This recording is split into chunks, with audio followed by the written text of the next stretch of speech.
Isang mapagpalang araw po sa ating lahat. Ako po si Brian Elise Mendoza at ito po ang aking daily devotion ngayong araw, December 5, 2024. Ngayong araw po ay ating tutuloy ang ating series which is about understanding the church.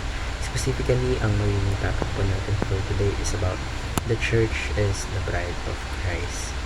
Now, sabi po sa ating talata which is from Revelation chapter 21 verse 2, sabi po dito, basahin ko po, I saw the holy city, the new Jerusalem, coming down out of heaven from God, prepared as a bride, beautifully dressed for her husband.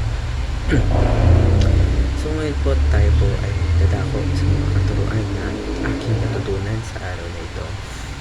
Ito po ay magsisilbing daan para mas bigyan po natin ng kahulugan kung ano ang pag-uusapan natin para sa araw na ito. Una po, the church is the new Jerusalem. Isipin niyo po na ang ating church ay ang bagong Jerusalem. It is a perfect place where everything reflects God's glory. Ayan po ang church. So, ang church po, it is not just a physical building but it is a spiritual reality.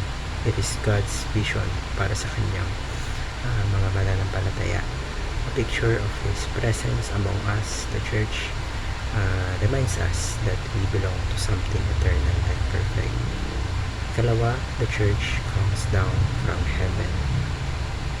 Ang church po hindi lang po yan basta-basta ginawa. Bagkus ito po ay isang regalo. Ito po ay isang regalo na ibinigay sa atin ng Diyos. It is a sign of His love and His plan to bring heaven and earth together. So when we think about the church, we should see it as a reflection of God's heart para sa kanyang mga mananampalataya, wherein makikita mo na yung mga mananampalataya is full of grace and purpose. Ikatlo, the church is the bride of Christ. So isipin niyo po yung love, care, and devotion a bride and groom share. So ganun po ang nakikita ni Cristo sa church, wherein it is deeply loved, chosen, and cherished. So it is a reminder that we are part of something incredibly precious to Jesus Christ. Now, para po sa ating application, paano po natin ma-apply mga katuruan na ito? Una po, believe in Christ, the Savior of the church. So ang first step po natin is simple but profound. So tiwala po tayo sa ating Panginoon sa Kristo because He is the one who makes us part of this beautiful vision of the church. So you take a moment today to muli mag-reflect on what it means to belong to Him. Ikalawa, join the church community. So we're not meant to do life alone.